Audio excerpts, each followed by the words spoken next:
Hello, listeners. I am excited to have my friend and dear colleague, Lisa Mullinax, back to the show. Thank you for being here. Hello. Thank you for having me. Of course. Today, we're going to talk about a topic that's near and dear to our hearts, which is compassionate communication. Because as behavior consultants, as folks that work in sheltering, both Lisa and I have that experience, as human beings, being able to strengthen our communication skills and lead with a compassionate tone is always going to be the best option, right? When we're engaging on difficult conversations, challenging conversations, or just general conversations, right? We want to sort of be walking through the world with this compassionate lens. So, we want to first start off with a few common scenarios that we as behavior consultants find ourselves in, like harder or more challenging conversations where we want to employ these compassionate communication skills. Then we're going to talk about what those skills are, and then go deeper into some of these examples.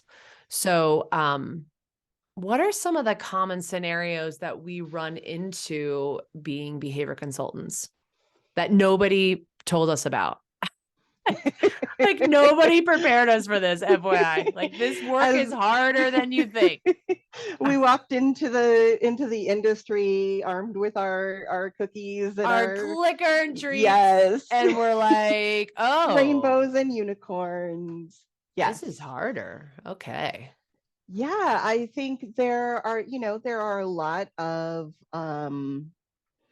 outdated beliefs in the dog world. I think we all know that. That's not going to be a shock to anyone. I think there's also a lot of myths and misunderstandings about behavior. I mean, that it doesn't matter who you are or where you go, if you are involved with dogs in any way, you are going to come across people with these beliefs and misinformation. So that's just part of being in a world with dogs, and a world with internet. Right. Yeah, well, even before the internet was around. That's very true. Very true. Yeah, you're right. Yeah. Although, like, when I first got into dogs, a lot of the outdated beliefs and things I got were from friends and family, and there was no internet to debunk them. So that was just common knowledge. Yeah, and then, another big one, which often goes hand in hand with some of that misinformation, would be aversive tool use or methods, whether they are tools and methods they're currently using, methods that they've used in the past, or something that they bring up as a possible option in the future. Yep.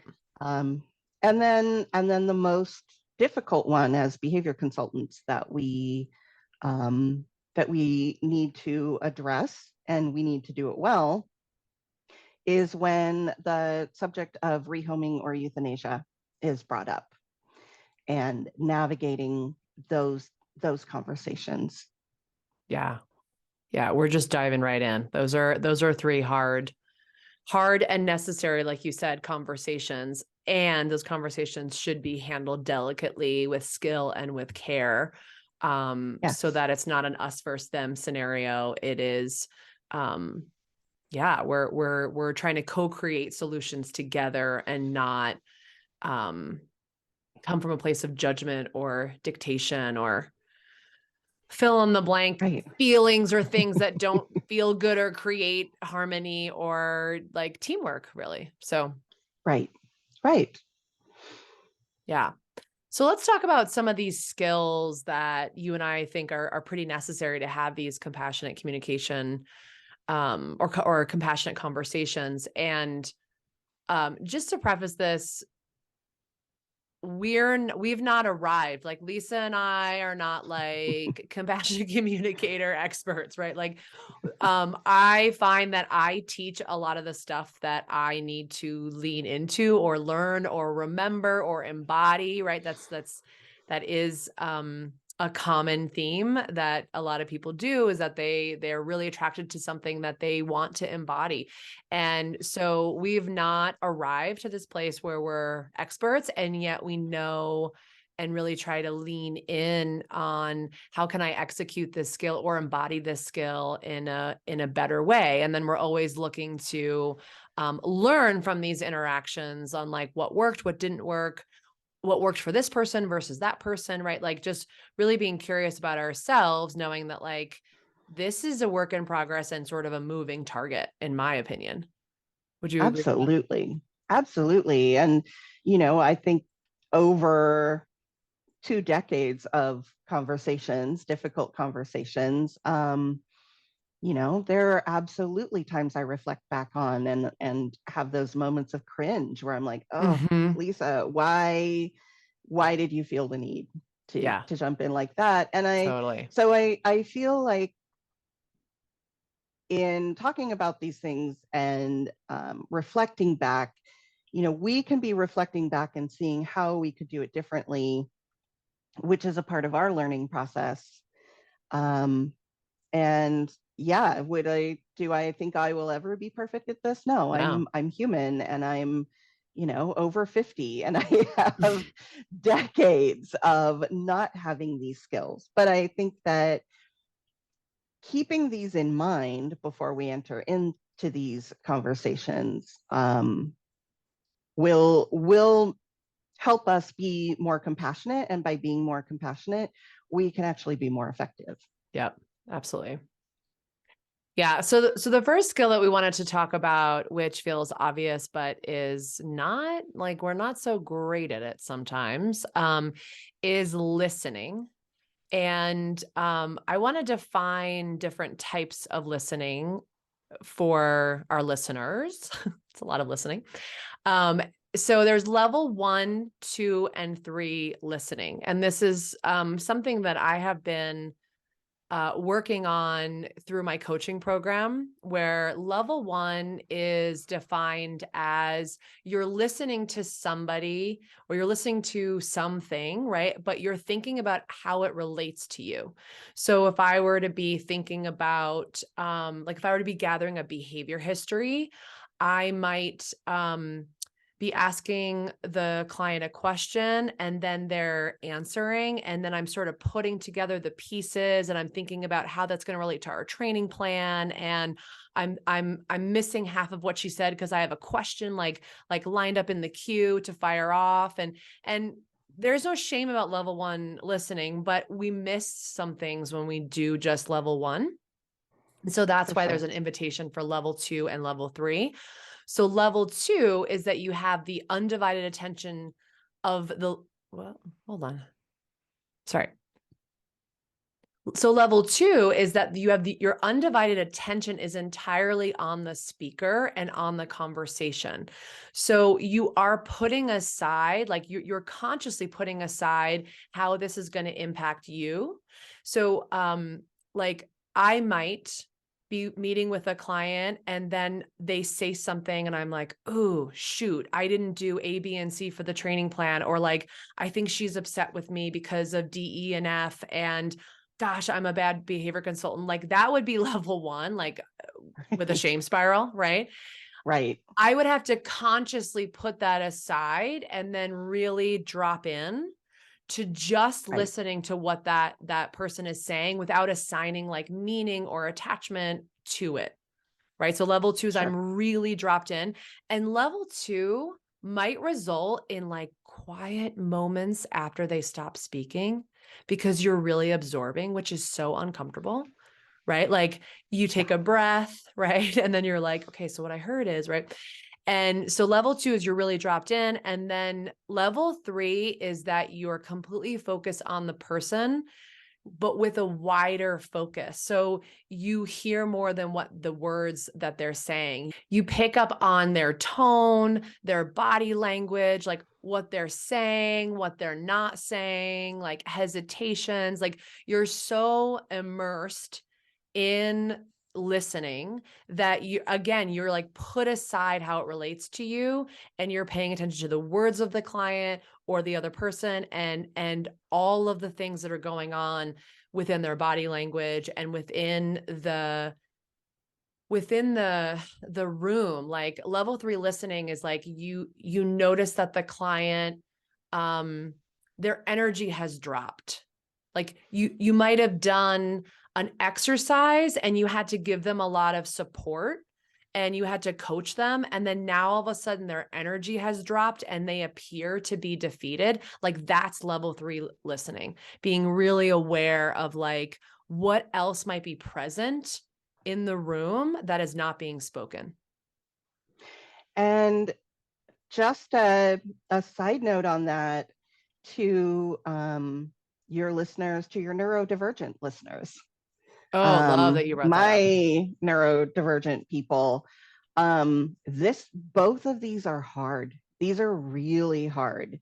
For those of us with ADHD, undivided attention, oh my gosh, it's so hard. Yeah. And my whole life, I have struggled with this because regardless of what the subject was, it could have been, it could be a difficult conversation, or it could be something about a movie someone's talking about that they saw.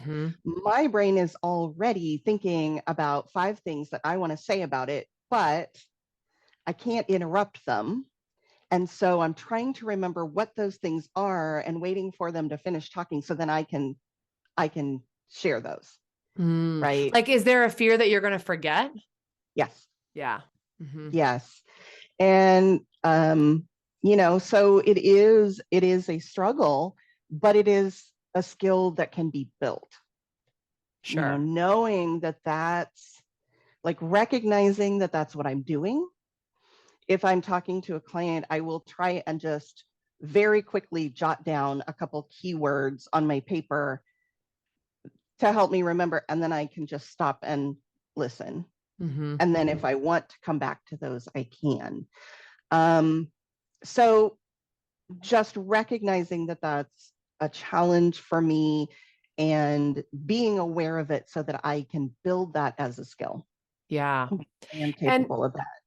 And I think it's really like, I think it is really hard because we're doing this listening with the client, and then we're also doing it with the family members if they're present, and then we're also doing it with the dog, and then we're watching what's happening between the client and the dog. Like there's a lot happening that like, yes,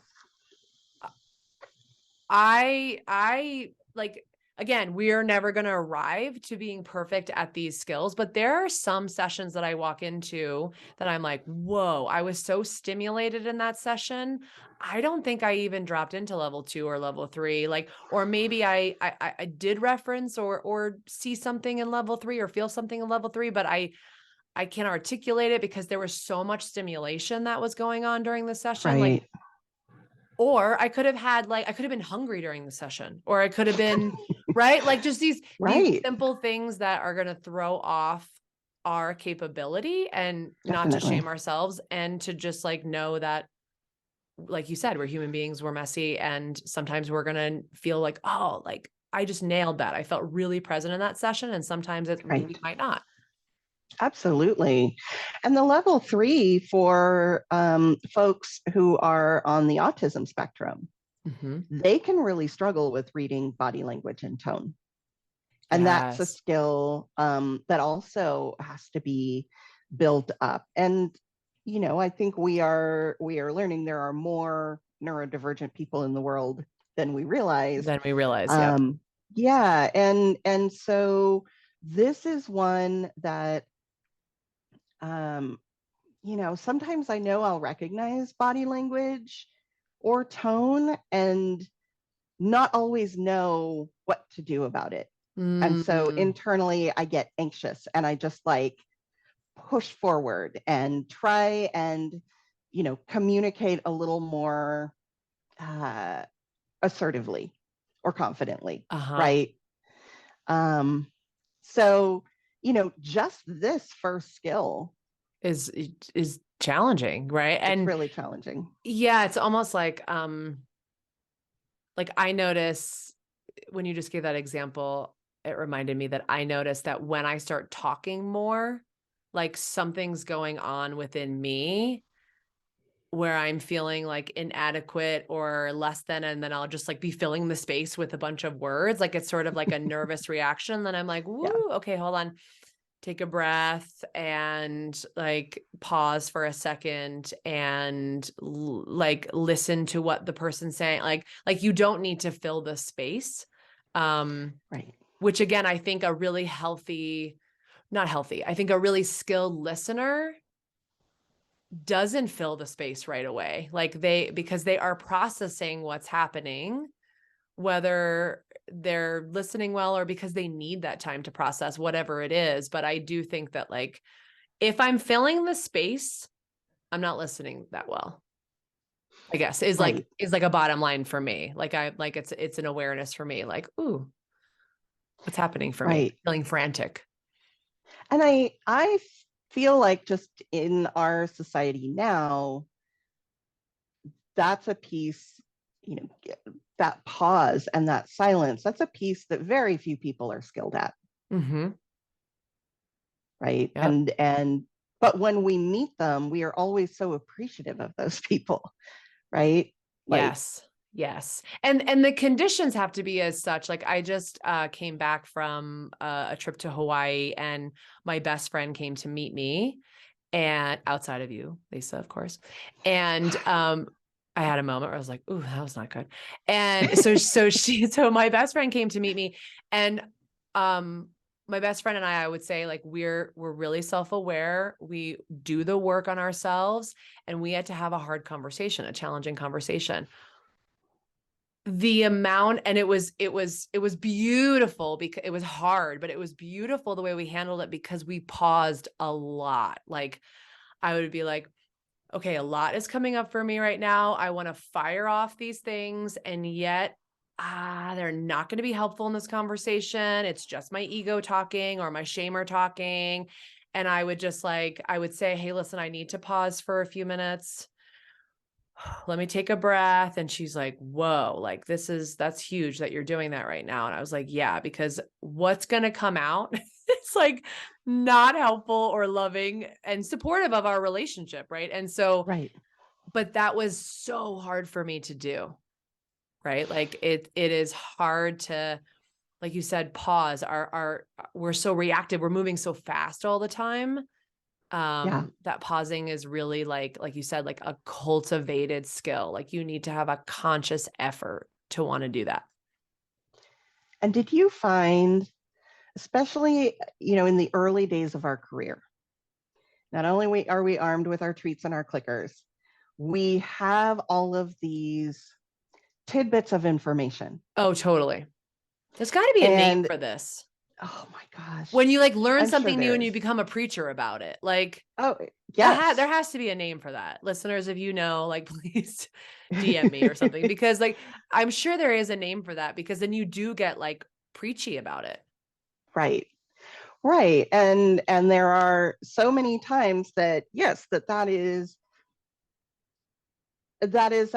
can be a fun thing to talk about. Like, Mm-hmm. you know, all of this information about dogs and learning and, you know, it's their ethology and just all of this stuff, that instead of listening, we just start talking and we Mm-hmm. start spewing out all of this information. So because we feel like it's so important for people to learn so they can understand like we understand, Yeah.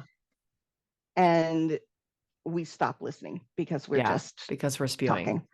Yeah. Absolutely. Yeah. So that's a lot to chew on. So I do, like I said, this is one of the many coaching skills that we talk about in my coaching program right now. And I have, like flashcards of all the skills. And so I like pull a flashcard every day and I'm like, okay, how can I practice this just in general? How can I practice like level 2 or level 3 listening with Lisa on the phone or something? Right. So it is, again, like these are skills to be cultivated. Yes. But the next one, I think they go hand in hand. The next two is that having empathy for the other party, and so I would say like the expression of empathy at times can be being curious, right? So asking questions, not loaded questions, not like, what do you mean by that? Like, that doesn't make sense. Like, you're right. Like, not those types of questions. Just because there's a question Right. mark at the end doesn't mean it's empathetic. But questions that where you can gather more information and clarity around your assumptions. Right. I had this recently with a new client I started working with, and they have an extremely challenging dog. And a dog that is going to take a whole lot of work just to get them comfortable with a single person, just one new person, out of all of the people that they know. And in my head, I had all of these assessments. And I stopped and I said, okay, let's talk about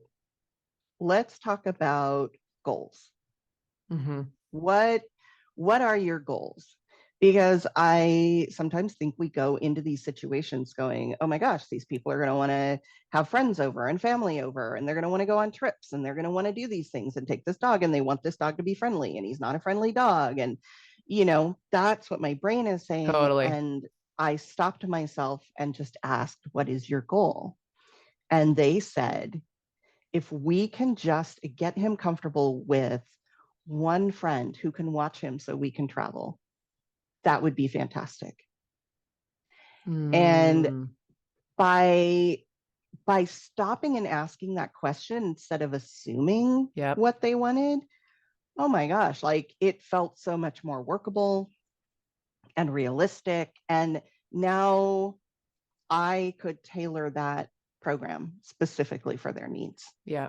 That's so brilliant, because you're right. How many times have we're like, again, that's that level one. It's like, okay, so this is what I hear. This is what I observe in the dog. Okay. What's the training plan? Like, what's the like going down that rabbit hole? But you were like, let's take a breath here. Like right. Sarah asked the question, like, what does resolved look like to you? And when right. I heard her say that, I was like, oh my gosh, brilliant. Because like what resolve looks like to one person may look different than another person. Like, yay, your clients, that example you just gave, were realistic, right? To some degree. Right. Yeah. It's funny, Sarah and I actually did an episode once talking about case resolution. Because, oh, you did? Yeah, because she and I have very different clientele. And her clients are looking to get to a level that most pet clients don't need to get to. Yes. And so, so we talked about what case resolution looks like and what all the pieces are. Yeah. So I love that. That was a fun one. That was on Cog Dog? Yeah. We will link to that in the show notes. Awesome. What's another skill that we need? Well, we touched on how empathy and curiosity go together, but I don't think we can stress empathy enough. I know you don't spend a lot of time or any time on social media, and I admire personally. You for that. Personally, professionally, I do, yes. But personally, yes, sorry. Yes. And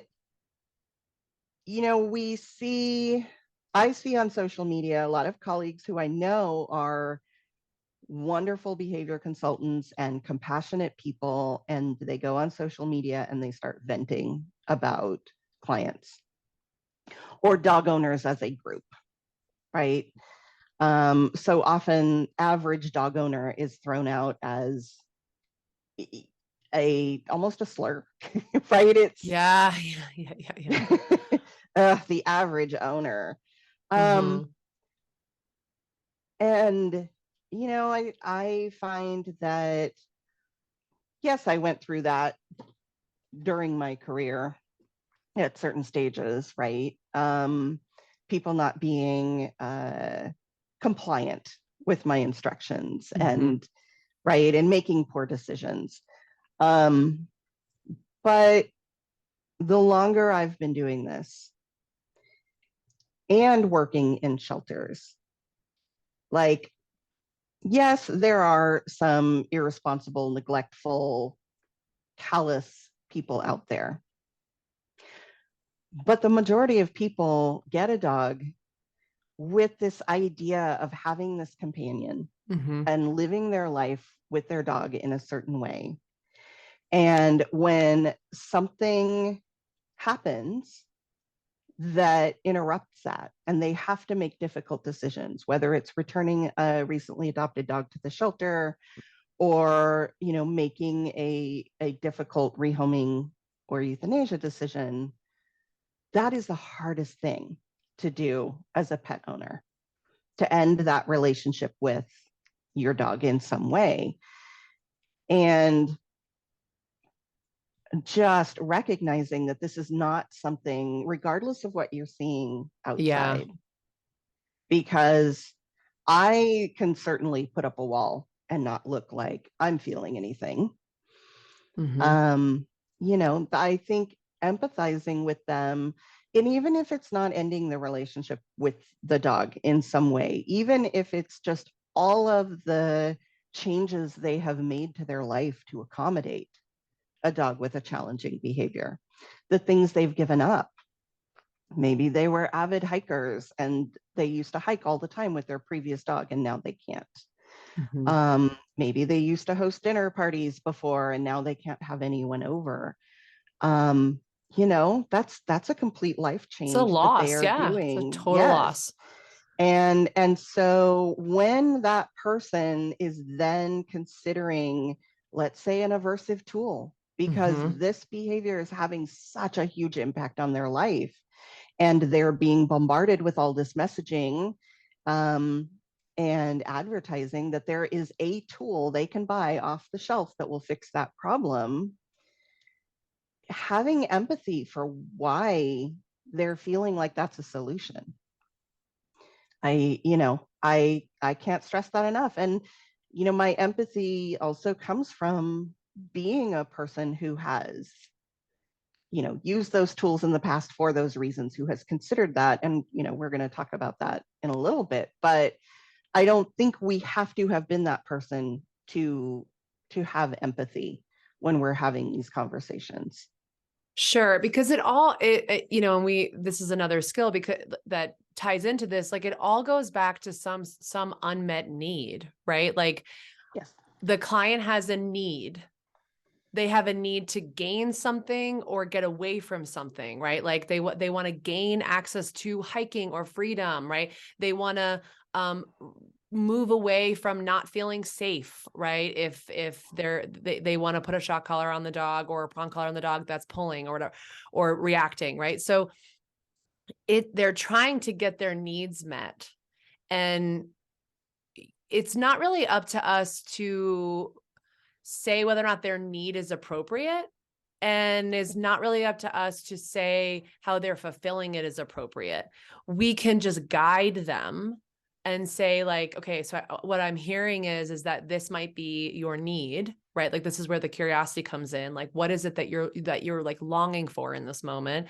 Okay, I'm hearing that you want access to safety. Are you open to like different ways of getting that, right? And this is like, again, asking question, asking permission, recognizing that you hear and see that they need something that they're not getting. And it's there's grief or there's fear or there's anxiety or there's something happening for that person. And so when we meet them, like you're saying, with empathy, we're on their team. Like, gosh, like, I hear you. That has got to be really scary, that you've got kids and your dog is growling at them several times a day. Like, that's got to be really scary. And you're thinking about rehoming. Like, I totally understand that. As opposed to us jumping in and saying, well, actually, if you do that, that could make his behavior much worse because it's going to hurt him and it's going to do this. And now what you've done is you've just corrected that person, told them that what they're thinking is wrong. Which is what we don't want them to do with the dog. So why are you doing that to the person? Right. Yeah. And these are people that we want their buy-in and we want their cooperation. And if we immediately make them feel like they are bad and we alienate them, we are not going to reach that goal. Yeah. Yeah. And I have a calling to be like, if you're a LIMA, a least intrusive, minimally aversive trainer for dogs, use that framework for people as well, right? Because that's what we're saying here is that like you can't just say, oh, I am not going to be aversive or intrusive with my dog learners, but I'm going to do that with other people because I can, right? And so really leaning into that, like all beings that you're engaging with deserve that. And that framework really is inviting us to have empathy for the other end of the dialogue, whether it's a dog, a cat, a person, whatever. Or a trainer that uses different methods that we might be engaged with. I think that everyone is in a different point in their journey of either living with, working with, learning about dogs. No one comes into this with the exact same knowledge. Yeah. And, I think we need to understand that, the vast majority of people that we're talking to who bring up these difficult topics love dogs as much as we do. They love their dog every bit as much as, I loved my very first heart dog, right? We don't get to judge them for that. Yeah, absolutely. And, which that sort of links to this question that we have here. It's like, yeah, but what if I'm engaging with somebody that crosses my ethical boundary? Like, what if I, as a business owner, I'm just like, I'm absolutely not working with people that do A, B, and C, or, people that behave in this way, D, E, and F. Like, I have created a boundary, like, and this boundary might be there in place to like prevent burnout, or like you have a self-awareness that you're like, gosh, I don't really want to have those types of conversations about like changing tool usage. So I'm actually not going to take somebody that is using an aversive tool currently. Like, so you've got these boundaries in a way that they're there to protect you, and you've created them out of like a really self-aware place, right? So if it crosses your ethical boundary, like, what about that? And that is a hard one. I mean, I've certainly encountered it many times. I still remember a conversation I had on the phone with a woman.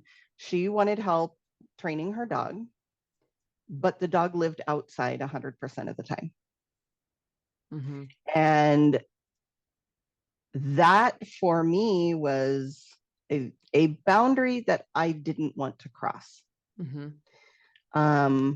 Because I think, and this wasn't like on a farm, on a ranch where it was a working dog.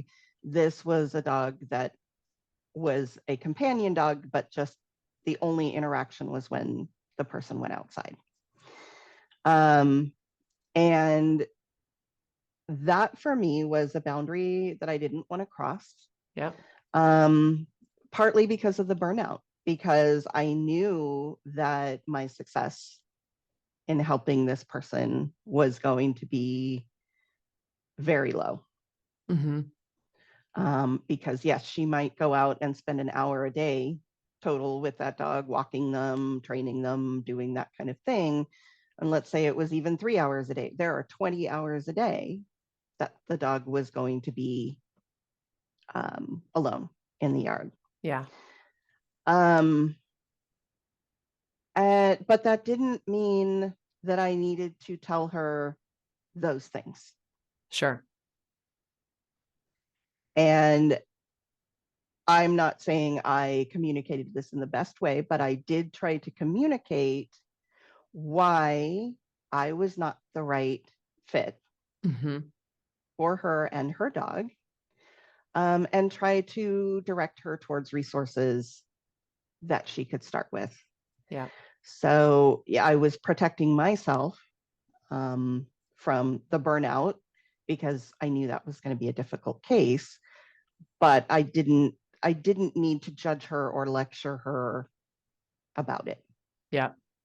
Yeah. So it's like we're both saying it's okay to have boundaries. Like, I think it is really important. I see this in animal welfare, animal sheltering, behavior consulting, where we just want to help everyone. Like, we just become just helpers and roll over and don't have boundaries. And all of that leads to burnout. And so it's okay to have boundaries.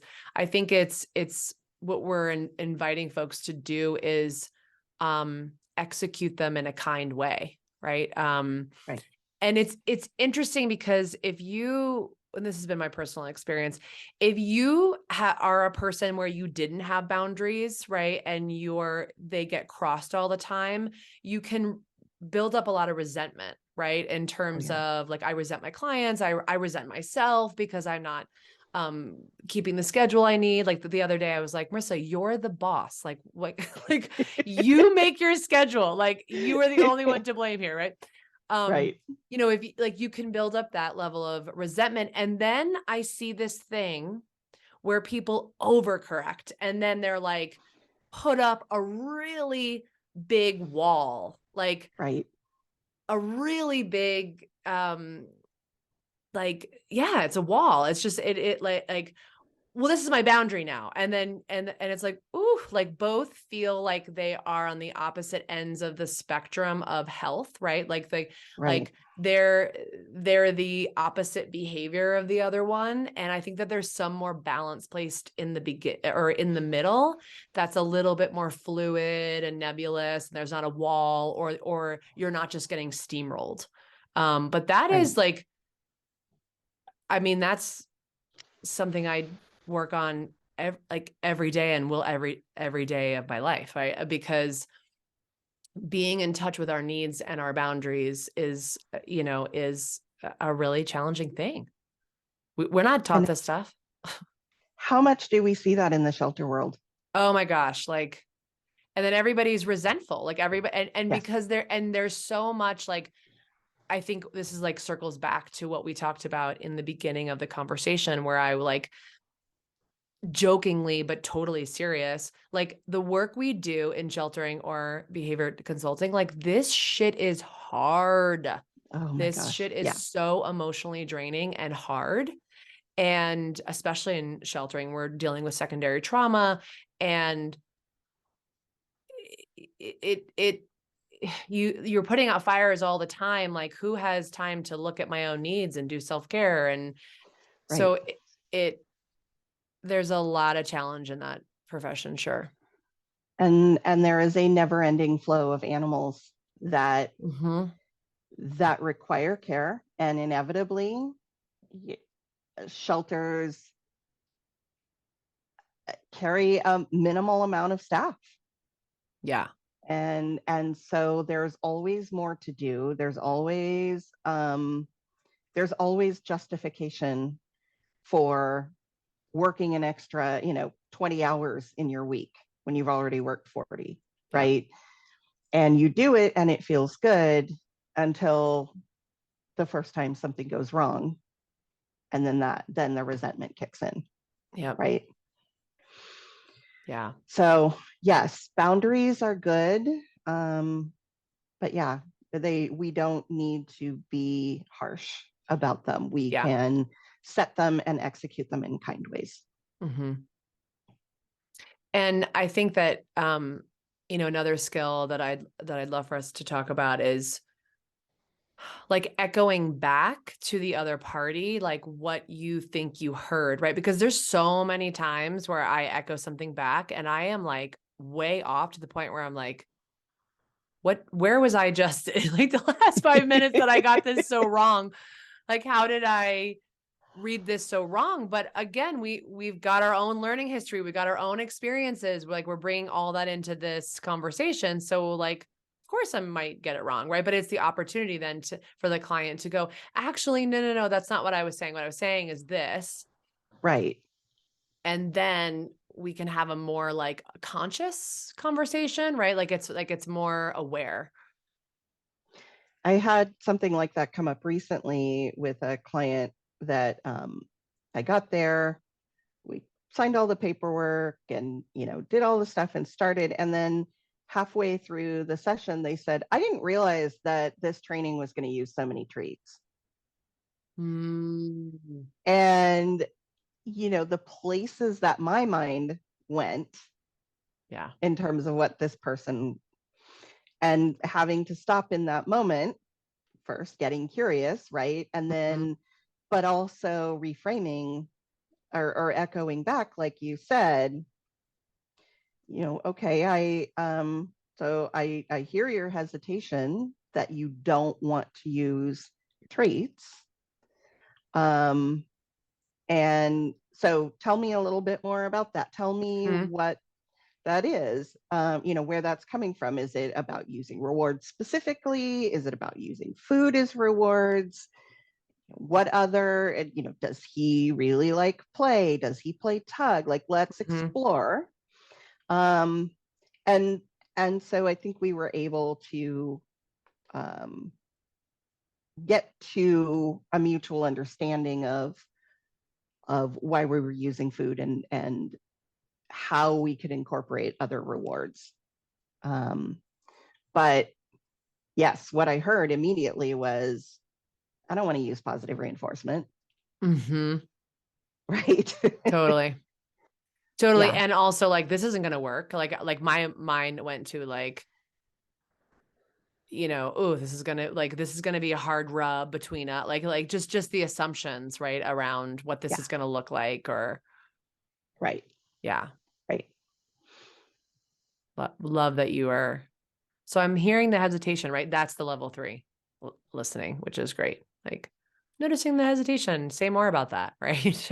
Yeah. Yeah.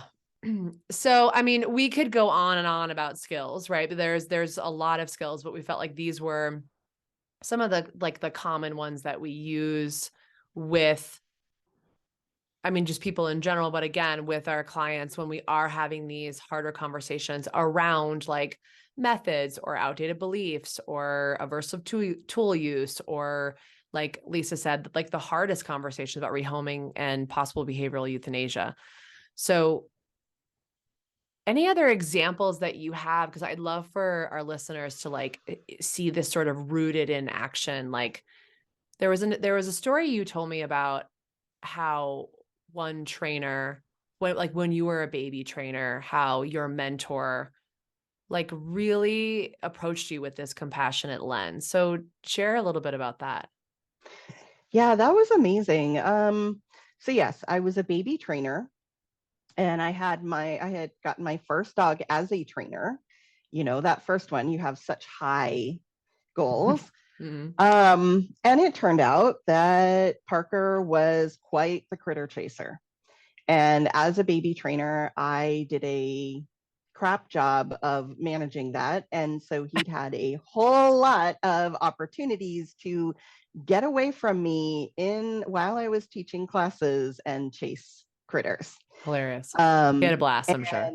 Yes. And after one extremely embarrassing situation, which resulted in half my class not returning the next week. And I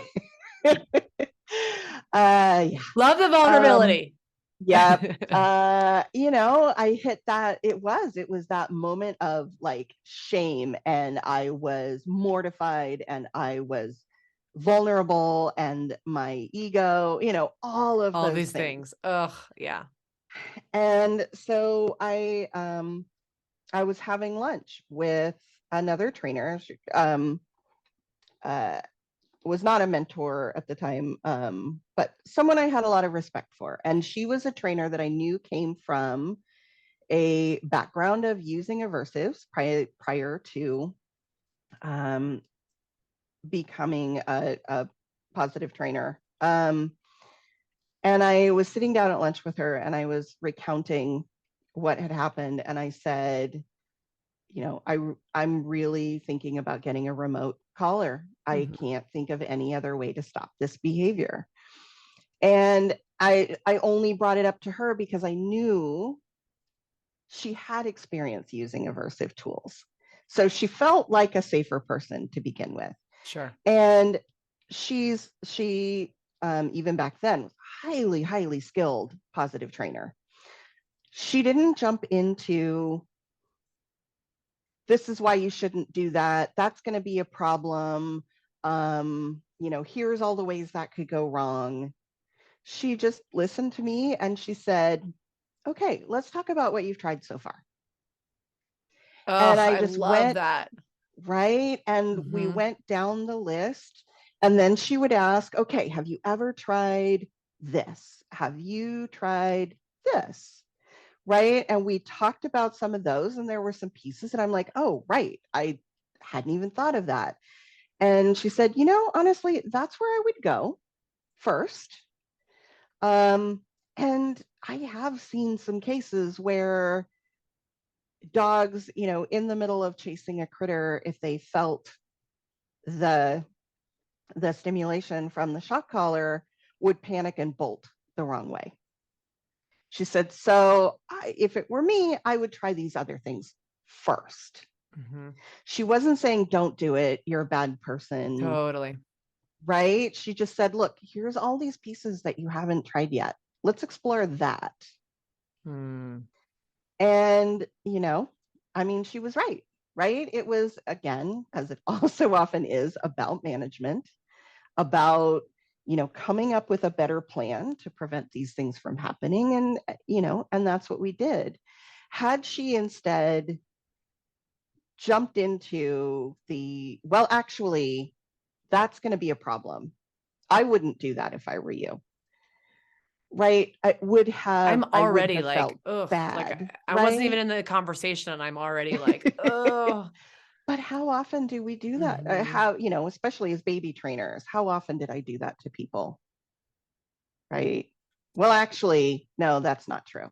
Yeah, because feeling punished and feeling like, for me, I know, like, I have such a loud, she's getting quieter as I do the work, but I have such a voice in me that immediately tells me I'm wrong, immediately shames me. So when somebody else tells me something, it gives that voice in me permission to be like, see?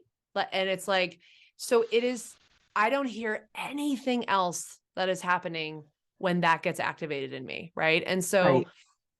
I love that she, like, I don't know all the tool or all the strategies that she told you to use. But it sounds like she was looking at it through the humane hierarchy, right? Like she was just like, okay, let's not, like, she recognized you wanted to go to positive punishment. And again, she didn't shame you for it. She was just like, well, what have you tried? Like let's go back up hierarchy to see if we've missed anything. Oh, look, we've missed a few things. Let's go this route. Right. Like that's a perfect example of like, let's course correct in a really kind way. Let me just guide you back up the hierarchy.